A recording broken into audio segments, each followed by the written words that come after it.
जय हिंद, जय भारत। मैं रेबल सदानंद पते। आखिर वो शुरू हो चुका है जिसका हमें अंदेशा था। अगर आप चुनाव हार जाओ तो विपक्ष के ऊपर कोई ना कोई लांछन, अगर आप इलेक्शन हार जाओ तो अपने तमाम जो हथकंडे हैं वो विपक्ष के ऊपर लगा दो। अगर आप चुनाव हार जाओ तो केवल और केवल एक चीज रह जाएगी, दैट इज पॉलिटिकल वेनेडेटा। जी हां दोस्तों, बंगाल चुनाव के ऊपर बात कर रहे हैं। अभी बंगाल चुनाव का रिजल्ट आए हुए महज 2 हफ्ता भी नहीं हुआ कि सीबीआई ने अपना काम करना स्टार्ट कर दिया है। मैं सीबीआई के काम करने के तरीके के ऊपर कोई उंगली नहीं उठा रहा, लेकिन ताज्जुब एक बात की हो रही है, नारदा घोटाला। आप लोगों ने सुना होगा नारदा घोटाला, एक ब्राइबरी केस जिसमें कई सारे लोगों को अभियुक्त बनाया गया था। 2014 में एक केस रजिस्टर्ड हुआ था हाई कोर्ट के ऑर्डर पे, सीबीआई इन्वेस्टिगेशन हुई थी 2017 में। मैं आपको नाम बता रहा हूं दोस्तों, 14 लोग, एक आईपीएस।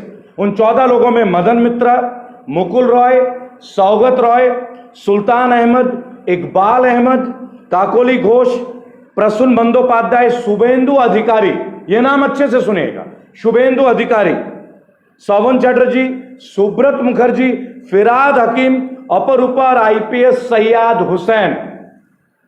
फिराद हकीम को आप अच्छे से जानते होंगे, शहरी मंत्री, कलकत्ता के मेयर, ममता जी के राइट हैंड्स, टीएमसी के कद्दावर नेता, तृणमूल कांग्रेस के।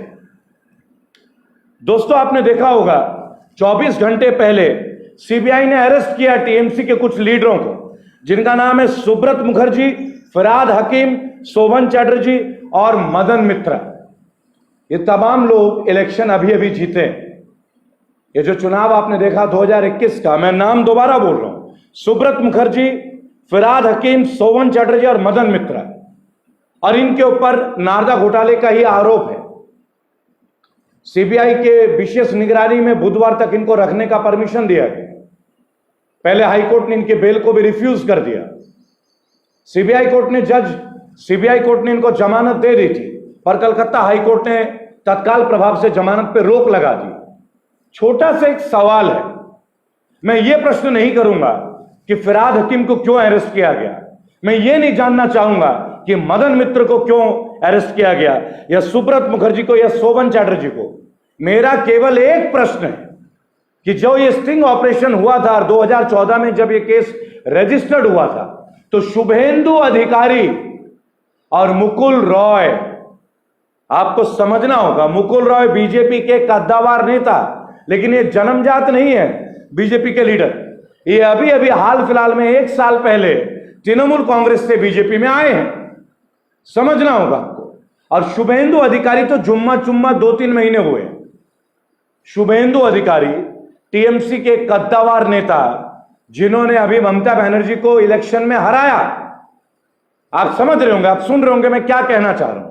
तो मैं सीबीआई के काम करने के ऊपर कोई प्रश्न नहीं है। सीबीआई के तमाम अधिकारियों को केवल एक सवाल पूछूंगा कि मुकुल रॉय और शुभेंदु अधिकारी, आखिर इनके लिए डिस्काउंट क्यों और कैसे ये बाहर है, और बाकी फिराद हकीम और सुब्रत मुखर्जी, शोभन चटर्जी और मदन मित्रा, केवल ये क्यों अरेस्ट होते हैं, केवल ये क्यों पूछताछ के लिए बुलाए जाते हैं। और अब तो ये अरेस्टेड है, अभी ऑफिशियल हो चुका है। तो क्या ये पॉलिटिकल वेनेडेटा नहीं है? आपको याद होगा 2014 में एक मोदी लहर आई थी। अब वो लहर है या कहर है, ये तो आप और हम बेहतर जानते हैं। लेकिन आइए 2014 के ऊपर एक बात कर ले। पहले कहा गया था 2G, 3G, 4G, जीजाजी ना जाने कितने सारे घोटाले, कांग्रेस ने तमाम घोटाले करे। ये बताने वाले मोदी जी थे। मोदी जी ने बता दें कि आधार कार्ड की हमें जरूरत नहीं है। मोदी जी का रिकॉर्डेड है ये चीजें। जब पेट्रोल की कीमतें हाई हुई थी, मनमोहन सिंह को चूड़ियां फेंकी गई थी स्मृति ईरानी द्वारा, हाहाकार मचा था। गाय भैंस को लेकर सड़कों में लोग तैर रहे थे दिखाने के लिए, विरोध जता रहे थे। प्रॉब्लम तब होती है जब कथनी और करनी में फर्क आ जाए।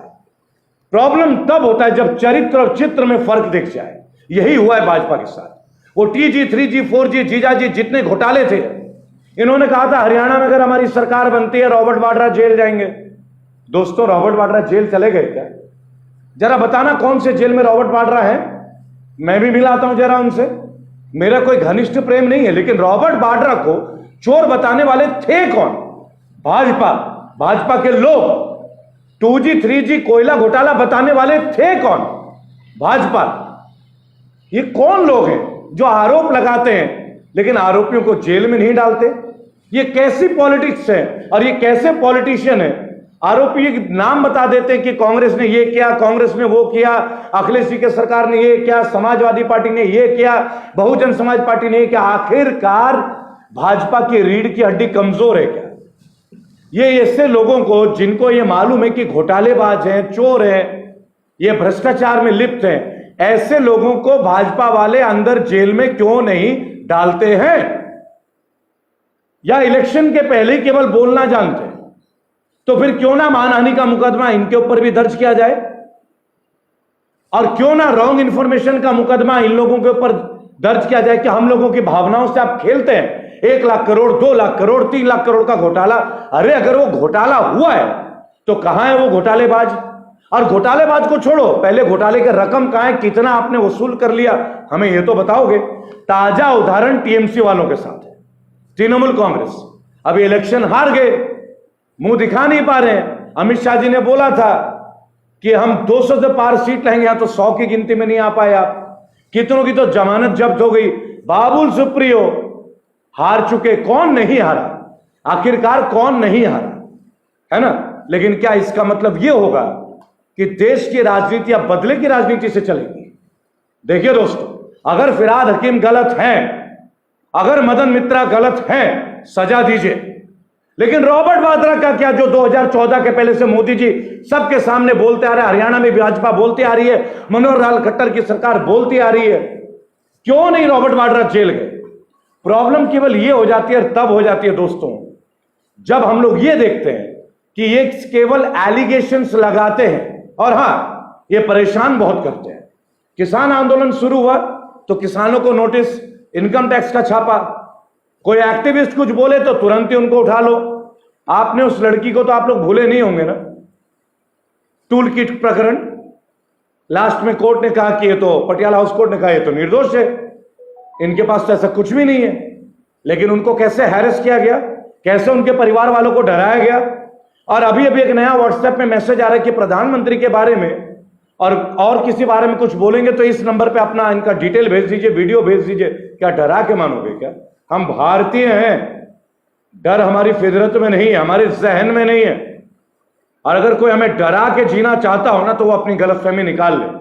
सीबीआई, सीआईडी, एनआईए, ये जितने इनकम टैक्स जितने भी, ये सरकार के नहीं है, ये भारत के लिए, भारतीय लोगों के लिए। लेकिन इनका दुरुपयोग तो अवश्य हो रहा है दोस्तों, अवश्य हो रहा है।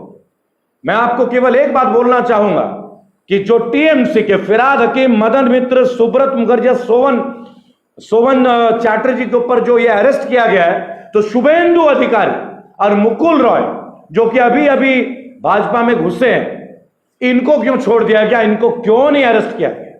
एक बहुत बड़ा सवाल है दोस्तों। अगर इस सवाल का जवाब हमें नहीं मिलता है तो हमें सीधा साधा एक जवाब मिल जाएगा कि जो भी भाजपा के विरुद्ध है और जहां भी भाजपा बीजेपी इलेक्शन हारेगी, वहां फिर सीबीआई हरकत करेगी, सीआईडी हरकत करेगी, एनआईए हरकत करेगी, इनकम टैक्स हरकत करेगी। आखिरकार ये सब हो क्या रहा है? क्या हो रहा है? जब अमित शाह लाखों की भीड़ जुटाते तो इलेक्शन कमीशन चुप हो जाते हैं, तब उनको सोशल डिस्टेंसिंग समझ में नहीं आती। एक साधारण व्यक्ति अपने परिवार, पत्नी के साथ बाइक में जा रहा तो लाठी खाता है, तो वो लाठी अमित शाह के लिए अलग क्यों, तेजस्वी यादव के लिए अलग क्यों, कोई भी पार्टी के लिए अलग क्यों, और हम आम जनता के लिए अलग क्यों? दोस्तों, हमारे देश को बदल की जरूरत है, बदले की नहीं।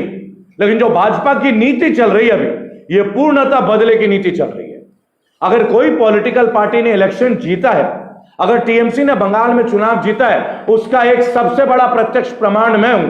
क्योंकि हां, मैं गर्व से कहता हूं कि मैंने भी टीएमसी की जीत के लिए मेहनत किया, हमने जिताया है, रेबल फाउंडेशन ने करके दिखा। ये सब आप लोगों ने देखा है, और ये भाषण नहीं है, ग्राउंड लेवल पे 3 महीने हम थे वहां। लेकिन दोस्तों, अब जो हो रहा है, ये रिवेंजफुल एक्शन चल रहा है, और ये रिवेंज नहीं होना चाहिए। ये बदले की भावना से हट के देश को कहीं ना कहीं शुद्ध आचरण में आना चाहिए। माननीय मोदी जी, हम एक प्रश्न पूछते हैं आपसे, माननीय सीबीआई के ऑफिशियल, आपसे एक सवाल है हम लोगों का। जब आप लोगों ने फिरहाद हकीम, सुब्रत मुखर्जी, सावन चटर्जी और मदन मित्र को अरेस्ट किया, मैंने इसके ऊपर कोई टिप्पणी नहीं की, लेकिन शुभेंदु अधिकारी और मुकुल रॉय को आपने क्यों छोड़ा? पूरा भारत यह सवाल कर रहा है, हमें इस सवाल का जवाब चाहिए। अगर आप लोग मेरे से सहमत हैं तो कमेंट बॉक्स में अपना राय लिखिएगा, अपना एजिटेशन को कमेंट में लिखिएगा, और हो सके तो मेरी निवेदन है ये वीडियो शेयर जरूर कीजिएगा। जय हिंद, जय भारत।